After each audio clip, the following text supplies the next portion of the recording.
Muchas veces cuando venimos al templo,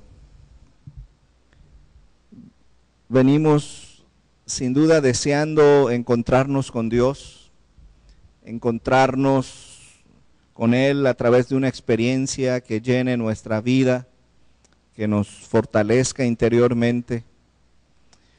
Pero cuando tú vienes al templo, ¿cómo sales? ¿Sales igual como llegaste o sales renovado?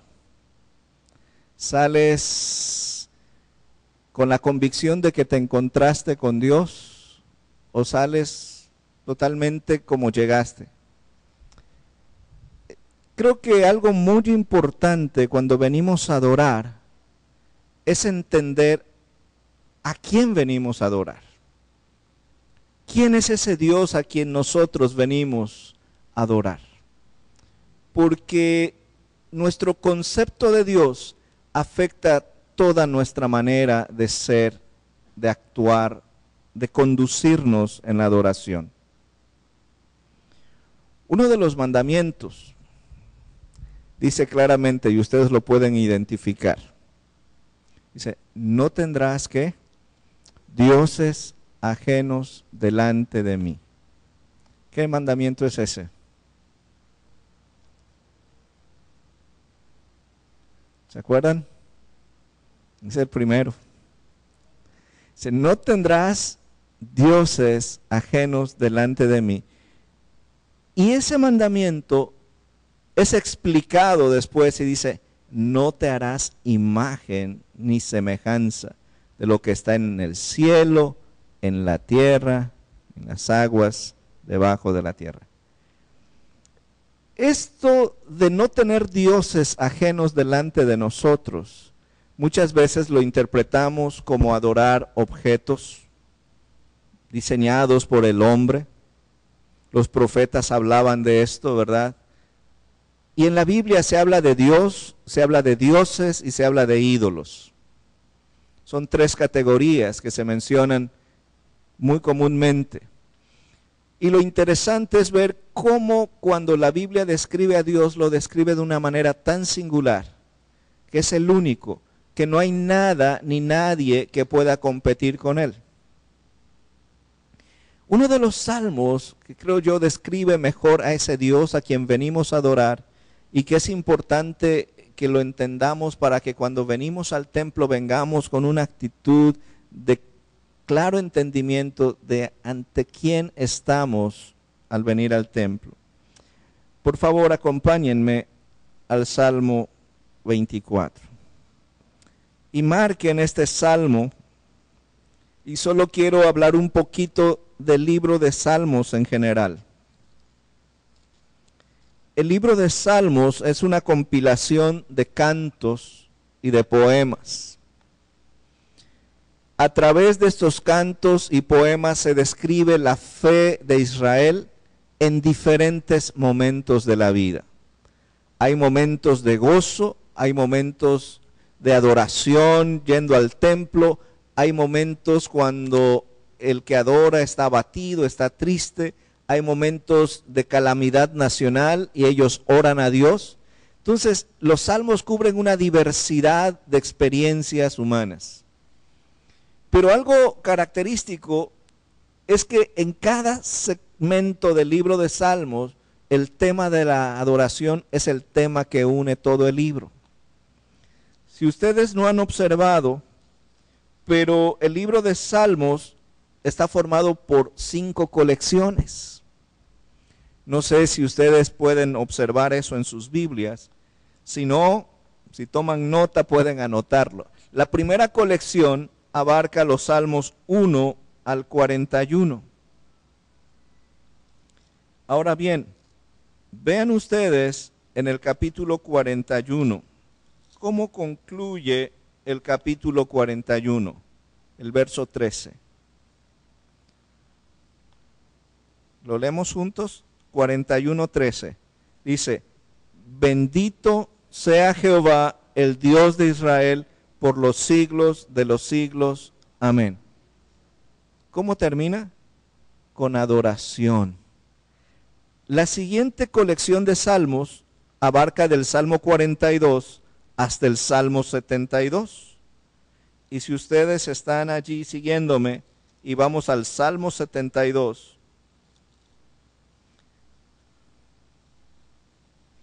en el verso 18 y 19, podemos leer nuevamente juntos Salmo 72, 18 y 19. Dice así: bendito Jehová Dios, el Dios de Israel, el único que hace maravillas. Bendito su nombre glorioso para siempre, y toda la tierra sea llena de su gloria. Amén y amén. Y vean, anotan allí, aquí terminan las oraciones de David, hijo de Isaí. Ahí se cerraba esa colección. La tercera colección de salmos va del Salmo 73 al Salmo 89. Y si estamos en el Salmo 89,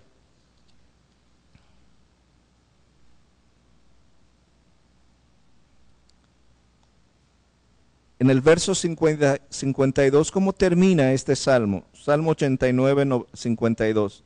Bendito sea Jehová para siempre. Amén y amén. La cuarta colección va del Salmo 90 al Salmo 106.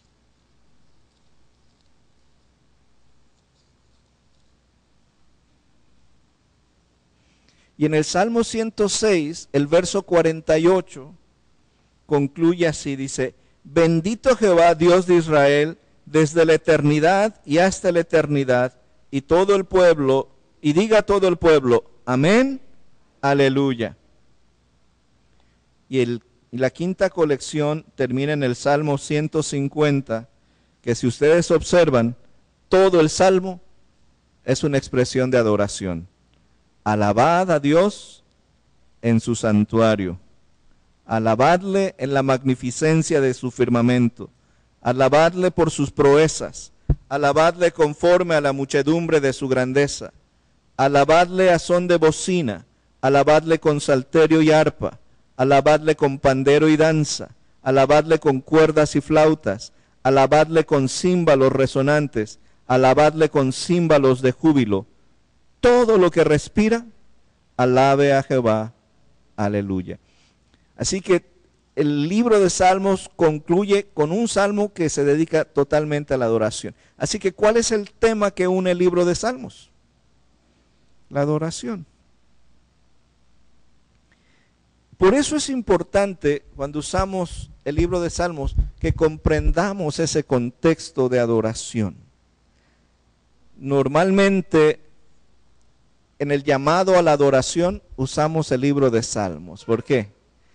Porque es un recordatorio, es una invitación a venir, congregarnos y adorar a Dios. Pero ¿por qué debemos adorar a Dios? El Salmo 24 nos da 3 razones por las cuales debemos adorar a Dios. El Salmo 24 nos da 3 manifestaciones de la persona de Dios que son dignas de adoración. Regresamos entonces al Salmo 24. Y la primera razón por la cual debemos adorar a Dios es por su majestad. Dice los primeros 2 versículos: de Jehová es la tierra y su plenitud, el mundo y los que en él habitan, porque él la fundó sobre los mares y la firmó sobre los ríos. ¿Cómo comienza el Salmo? Con una declaración de la majestad de Dios sobre toda la creación. Del Señor es la tierra, su plenitud. Dice, el mundo y los que en él habitan. Entonces, no solo las montañas, los mares, los ríos, los animales, sino también nosotros como seres humanos somos parte de esa creación. Entonces, hermanos, venimos a adorar a un Dios majestuoso, sublime, creador de todo lo que existe. Dice Colosenses que Dios creó lo visible y lo invisible. Hay cosas que hoy día nos asombran porque el hombre ha sido capaz de enviar sondas espaciales y con grandes y poderosos telescopios están enviando imágenes del cosmos. Cómo nacen las estrellas, cómo mueren las estrellas, cómo son las galaxias. Y ver esas imágenes nos asombran, pero lo que podemos observar con esta tecnología tan sofisticada es nada comparado a todo lo que está allí en el cosmos. Y la Biblia nos dice que eso pertenece al Señor. Entonces, ¿cómo debemos venir ante un Dios majestuoso? Imagínate que ahora que la reina de Inglaterra está celebrando, ¿cuántos? 60 años de reinado, te llegara una invitación a tu casa para asistir a un banquete en el Palacio de Buckingham. ¿Cómo irías? ¿Cómo te vestirías? ¿Con tu short? ¿Irías con tu camiseta? ¿Con tu gorra? ¿Cómo irías a un banquete si te invitaran a celebrar los 60 años del reinado de Isabel de Inglaterra?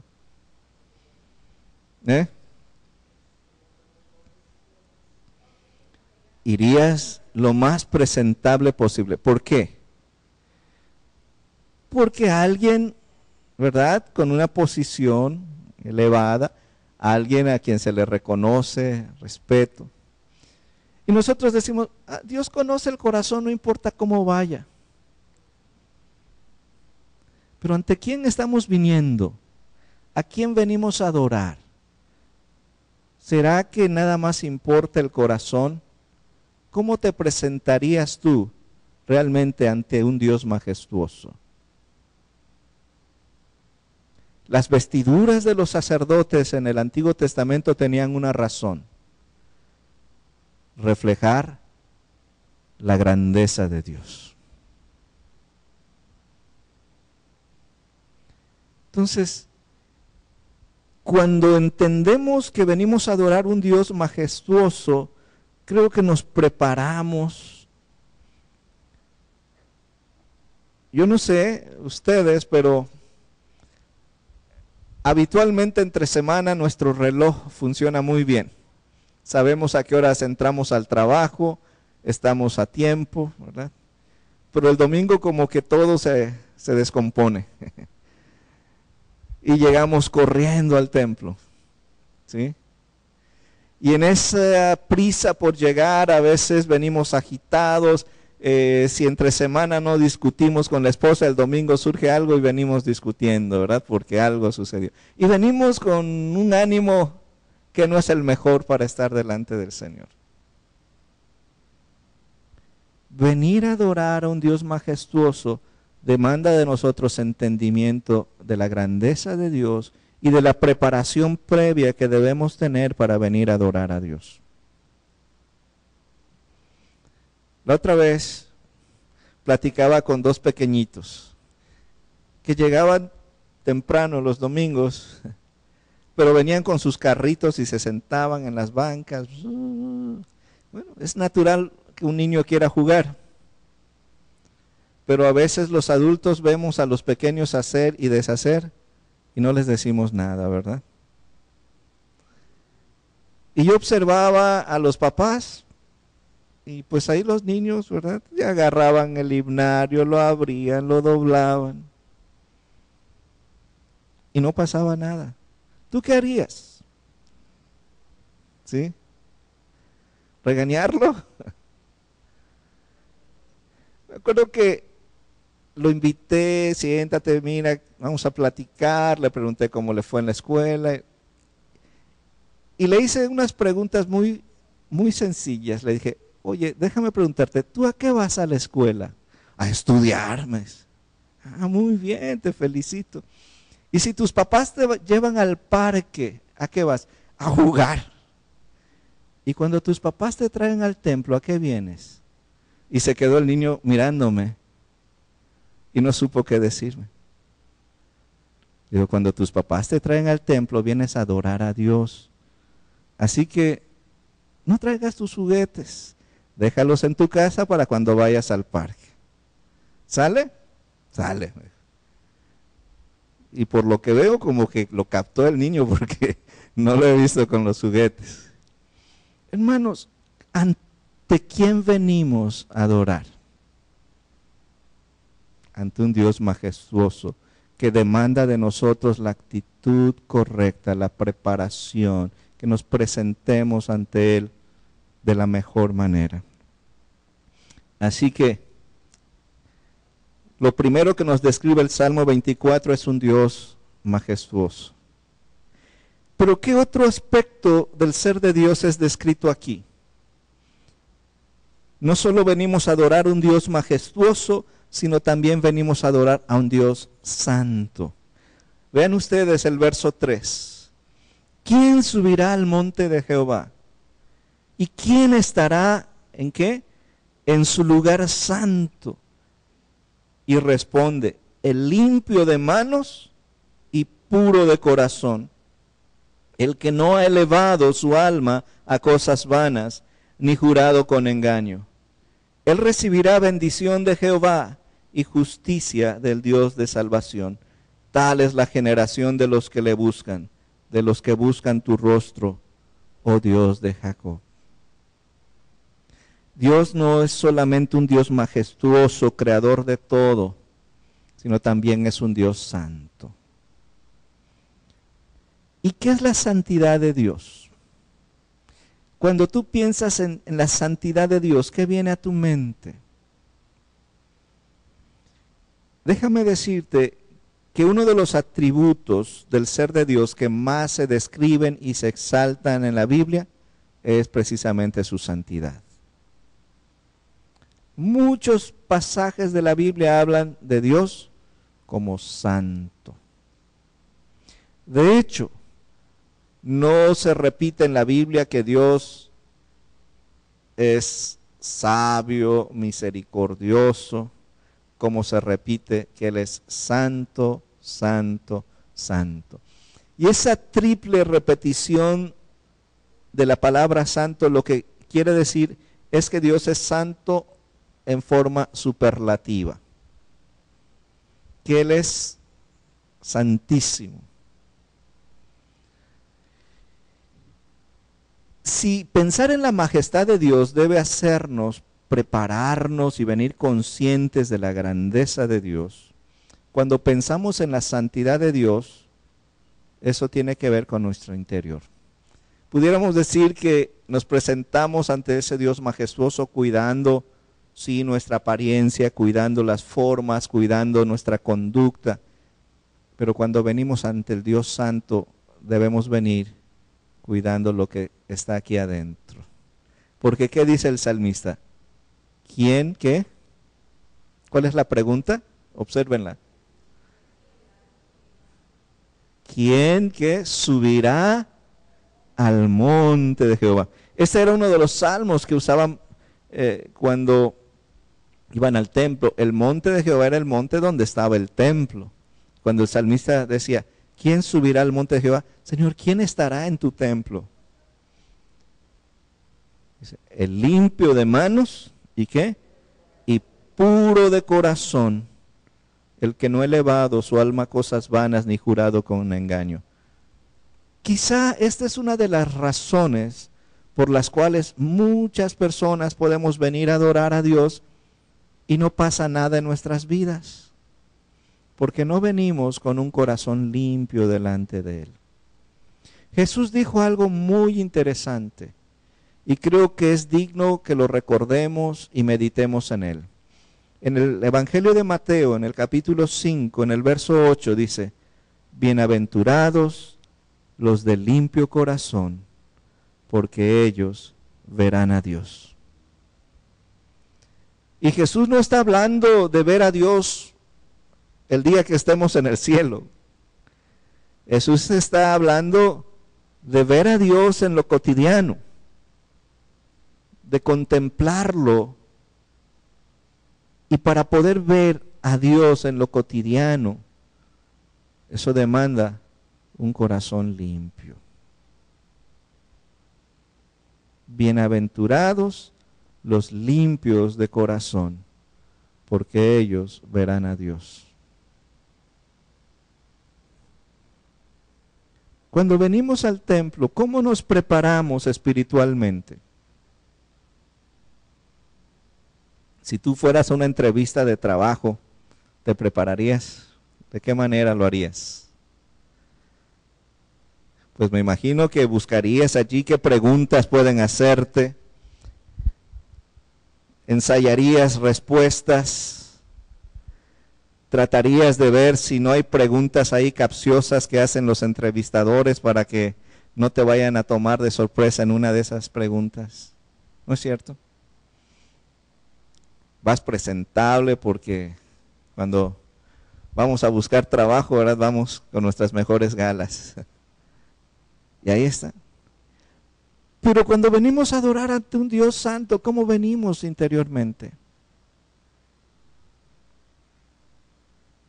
Créanme que esto comienza no en el momento que entramos a este lugar. Comienza todos los días de la semana. El sábado en la noche, ¿a qué horas te vas a dormir, hermano? Porque el sueño influye en nuestro estado de ánimo. Si tú estás desvelado, sin duda estás cansado. Y si estás cansado, tus sentidos no están al 100%. Cuando vienes a adorar al Señor, ¿sí?, no vienes con esa disposición. Entonces, la vida cristiana es una vida de disciplina, de orden. Desde allí enseñamos a nuestros hijos lo importante, lo valioso, lo significativo que es venir a adorar. Desde que les enseñamos a prepararse el día anterior, que tengan sus cosas en orden, su ropa ordenada, sus zapatos limpios, ¿verdad?, que preparen lo que van a dar de su ofrenda. Todo eso es parte de la enseñanza porque nos dispone, nos prepara para venir a adorar a Dios. Si tú quieres enseñarle a tu hijo que dar a Dios es un privilegio y que es algo significativo, no lo vas a enseñar cuando llega el niño y se va a la escuela dominical y regresa corriendo, papá, dame para la ofrenda, ¿verdad? ¿Y qué hacemos? Pues solo metemos la mano y le damos lo que encontramos por ahí. Pero ¿qué preparación hay para el niño? Ninguna. Pero si le enseñamos que debe apartar durante la semana, que debe ser parte de su administración, de lo que le damos, que tiene valor, sentido para él, el niño cuando da, lo da con entendimiento y profundo sentido de adoración. Sí que hay dos cualidades de Dios que no debemos perder de vista. La primera, ¿cuál fue? Su majestad. Y segunda, su santidad.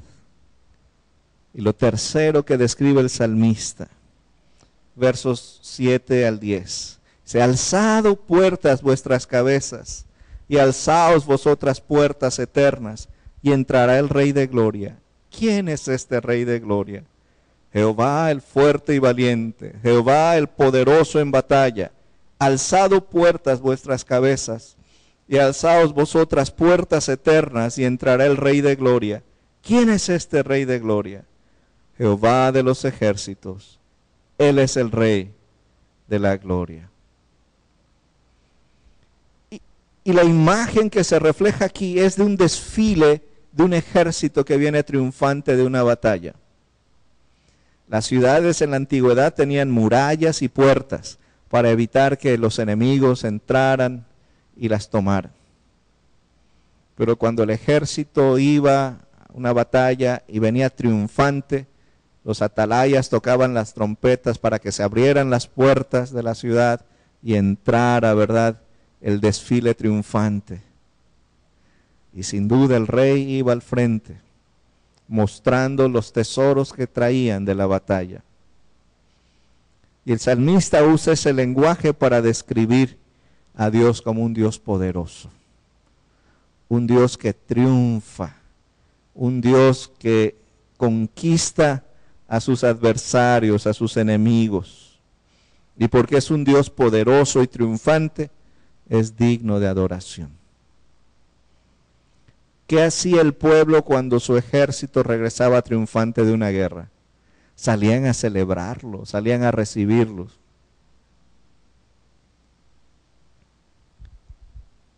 Quizá hoy se ha invertido mucho esto, y si un ejército va a una batalla y regresa, nadie se da cuenta cuando los soldados regresan, ¿verdad? Pero ¿qué pasa cuando un equipo gana un torneo de fútbol? Todo el mundo sale, ¿verdad?, a celebrarlo con sus banderas, y luego viene el equipo y hace un desfile y ahí está la gente celebrando y gritando por el triunfo de aquellos deportistas. Dios es un Dios poderoso, victorioso, es digno de que le adoremos. Qué hermoso es venir a adorar a este Dios, majestuoso, santo, victorioso. Adorar a Dios es estar consciente de quién es Él. La adoración, en primer lugar, es poner nuestros ojos en la persona de Dios, mirarlo a Él, tal como lo describe la Biblia. Porque si no permitimos a la Biblia describir a Dios y hacernos un concepto claro de Él, corremos el riesgo de hacernos un Dios a nuestra propia imagen. ¿Y caeríamos en qué? En idolatría. Porque adoraríamos algo que no es el Dios que describe la Biblia. Necesitamos adorar a Dios con las pautas que nos da la Biblia. Así que, hermanos, esta tarde yo les invito a meditar y reflexionar. Dios es digno de adoración, pero su palabra nos revela el carácter de Dios, y ese carácter es lo que nos mueve a adorarle. Él es un Dios majestuoso, santo y victorioso. Que el Señor nos dé su gracia para que cuando vengamos a adorar, vengamos en verdad y le demos lo mejor de nosotros. No hay otra manera mejor para adorar a Dios que rendirnos totalmente ante Él. Que el Señor nos bendiga.